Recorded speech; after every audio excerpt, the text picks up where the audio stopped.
Hey everybody, it's Mark T here, and I have three Elizabeth Bathory's and fake granddaughter. That is four too many because I burnt the Halloween Liz.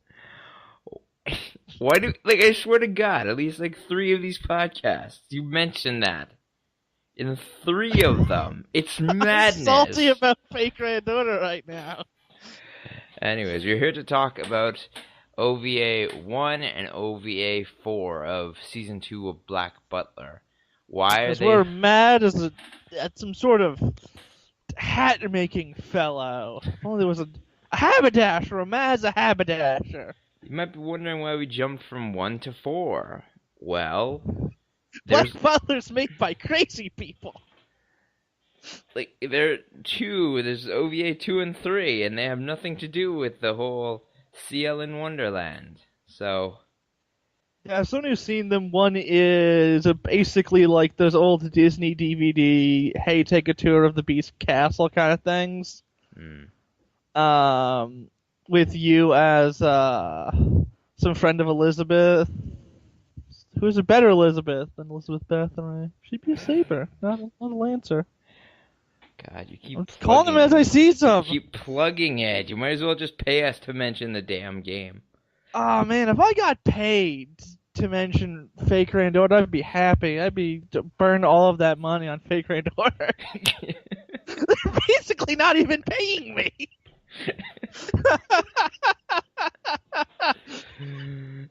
A fool and his money is quickly divided. Yes. Yeah, and the other one is one of those fakey behind the scenes things like I'm not sure how many movies did that where they'd have like the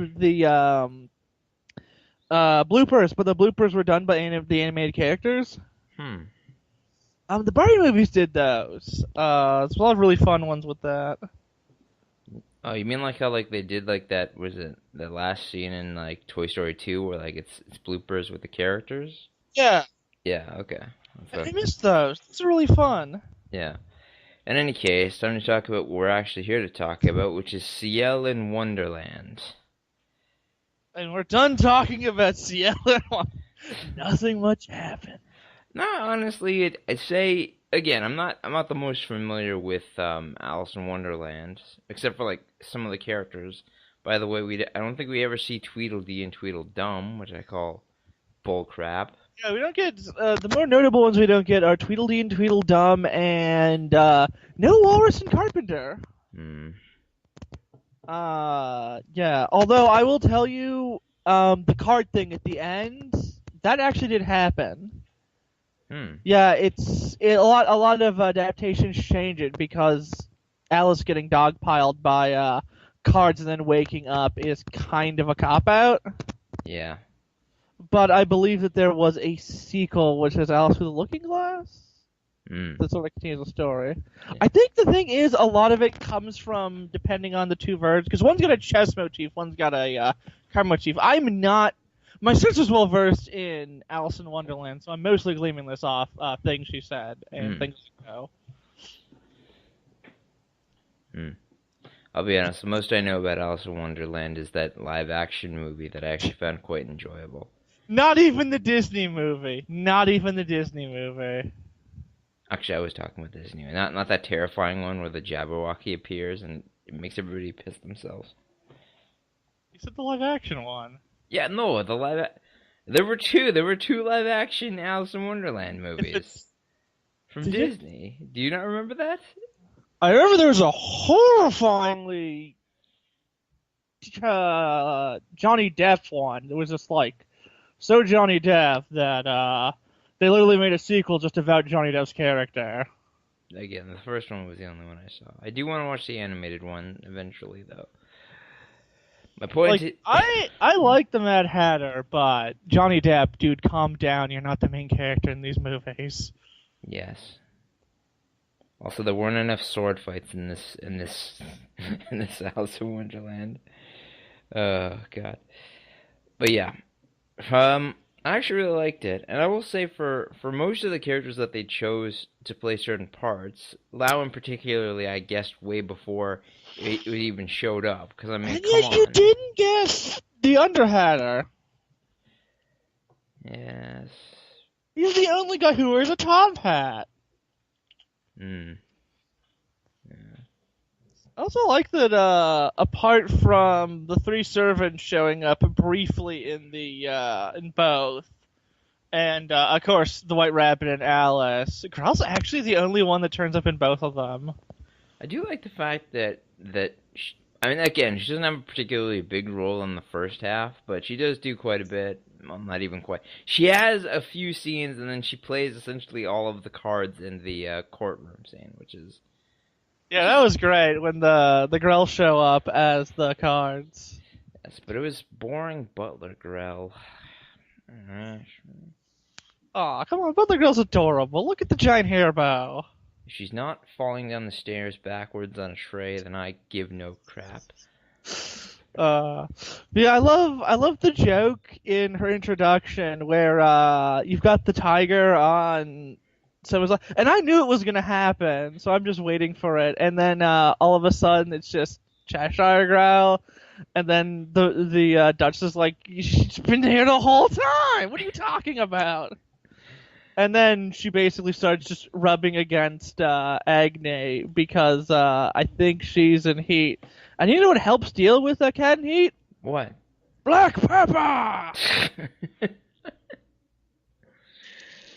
Oh, God. Also titties. Titties can also help. Just to say, there were, quite a few flashpoints.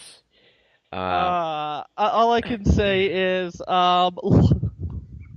local young noble assaulted by fungus.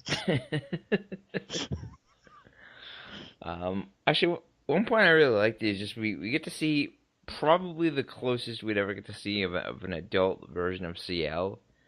With, like, he's just wearing, like, a suit, and his voice is deeper, but you can still tell it's him. Expecting him to just look like Vincent, which would be he just looked like Sebastian.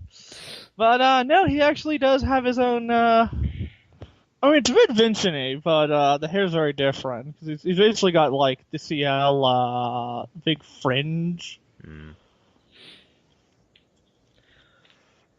Yeah, lots of good stuff. Also, I love Finney's costume and, like, the frog eyes hat? on the hat. Yes, just amazing. The only point I get really confused at is, like, the courtroom scene where there's a bunch of information dropped that we already know because we saw the first two seasons. And then it just, like I'm confused where we're going with this. Okay. So, I have tried to decipher the ending, and my theories for the ending are such. Number one, the ending scene is in hell, and him and Sebastian are at some sort of hell mansion, which is why the architecture seems way more goth than his old place.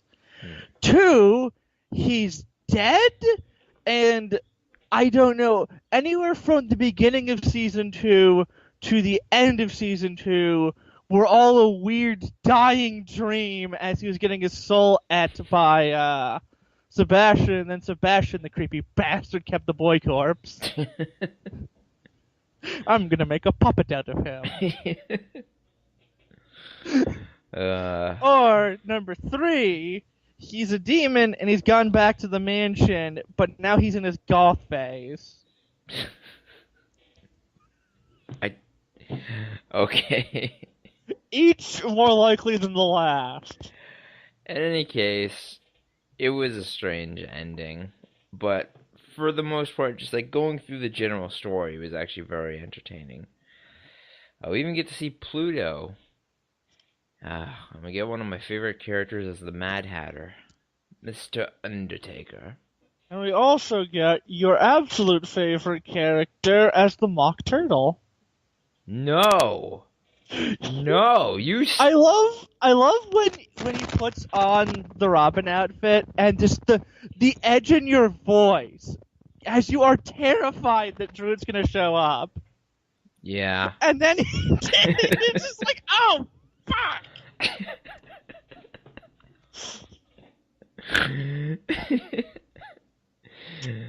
Good stuff.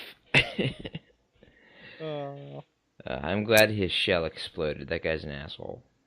And I'm glad that Grell did the pole dance. It was incredibly important to the plot. I love Grells just showing up to have non-stop innuendo. There's a lot of great lines with Grell. There is her wanting to get banged by the March Hare and the Mad Hatter at the same time. Her saying that she wants to bang Sebastian either with him as the top or her as the top. And I was like, rectum, damn near herpes. Yep. And that ends my Kanye routine. Yes. Intermission Kanye routine. Hopefully that's all gonna get in the video. I sure hope though. Nah, it should. It should. That totally real Kanye routine I did. But yeah. Honestly I really enjoyed this 2 episodes. There was 2 episodes genuinely worth watching. For them titties. Not for the titties. Although you liked the dodo, didn't you? Okay, I'll admit she's pretty cute, and she did have her jingly bells, so... I love you just called her the jingly bells the second scene. Actually, I'm the only dodo here, but you can call her dodo if you want. Yeah. I also like the fact that we get to see Ash and Angela again. As the birds. Although we see Ash a lot more than we see Angela, which is funny enough. Well, it's because he's currently was there for the demon tournament, so he was on set. It's a had prior things to do. Yeah. It was weird though, I'll be honest. Like one thing I find particularly surprising about these 2 episodes is the fact that we get like way less of Sebastian than we usually get. Since Sebastian, well, he's the White Rabbit. Of course, we get less of him.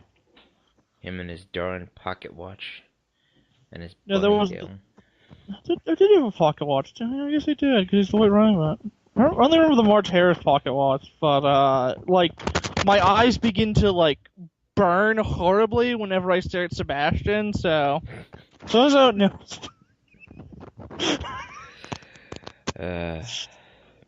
Gazing into the abyss.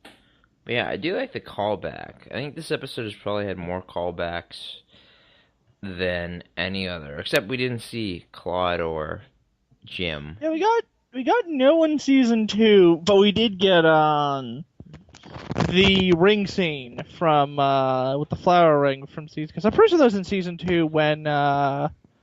Was that season 1 where she did the flower ring and he's rowing away in the boat? I'm pretty sure it was season 1. Huh. So this might have been, that he was actually dead season 2 and season 2 never happened. Maybe. We'll see what happens. Which is weird because a later OVA is like what happened in the Tracy Manor before season 2. Just hoping we get all the answers to all our questions in season 3, which is bound to be great, right? We will get all our questions answered, and Aberdeen's gonna grow facial hair like his twin brother. It's gonna be directly continued, right? Yes. Aberdeen, how'd you get back up from getting stabbed to death by Lau? The fuck are you talking about? Oh yeah, we also got Aberdeen. That's the name of like the original detective, right? Yeah. Both of them are Aberdeen. It's the surname. Well, the first Aberdeen, we see him with an amazing lizard's tail, which I always thought was a dragon's tail, just by the scales. I love when they shake hands and like Ciel's hand becomes tiny.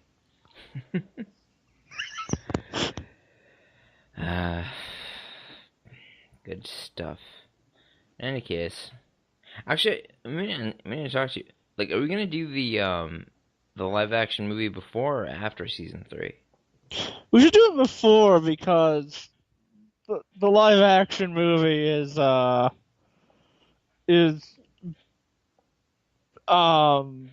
something that will help clean our palate before season 3 by being a really necessary retread of the first arc in the future. But it's not the musical, so we get no Grell.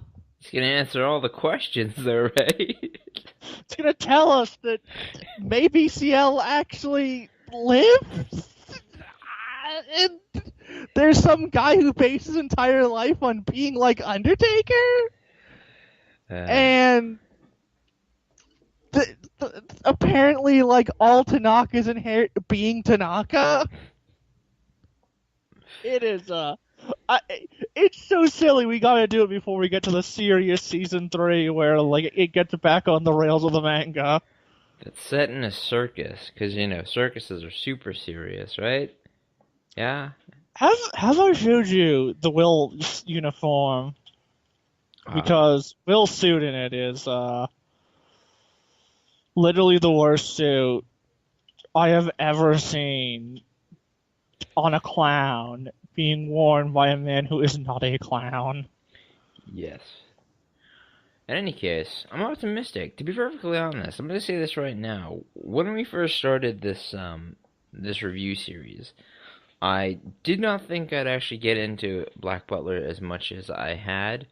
And at this current moment, I could say I would probably plan on getting all the DVDs at some point. Except for, season 3. But, like, the first 2 seasons, definitely, I'd be willing to own on DVD. And maybe that movie, was it Something of the Atlanta? That looks really interesting. Oh yeah, the one where we get lots of Grell and Ronald. And, yeah, here's the suit. Grell wants to fuck this man. Talking about it's yellow, he's got a spotted tie and a green shirt. It's fabulous. And rainbow pants. He's got rainbow pants.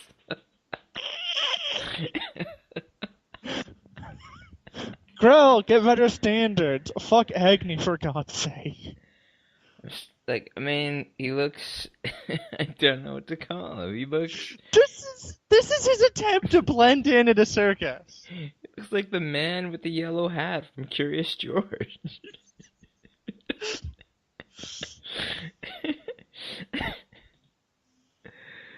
Oh, good show. Good show. I can't wait to season 3. Oh, yeah. Anyways, you got any last words? I want that pussy. Grell pussy.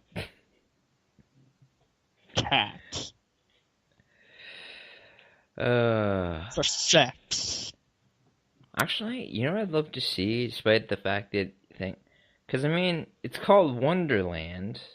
I would love to see a promotional material by mixing up like the characters from Ciel and Wonderland with a commercial for Canada's Wonderland. It's just we have not enough talent to do this. And you know it. It'd just be so great. It's just I gotta fall into Wonderland. These lines are so fucking long. Okay. Thanks, everybody. Spook house. I gotta go get him in the spook house. Good night, everybody.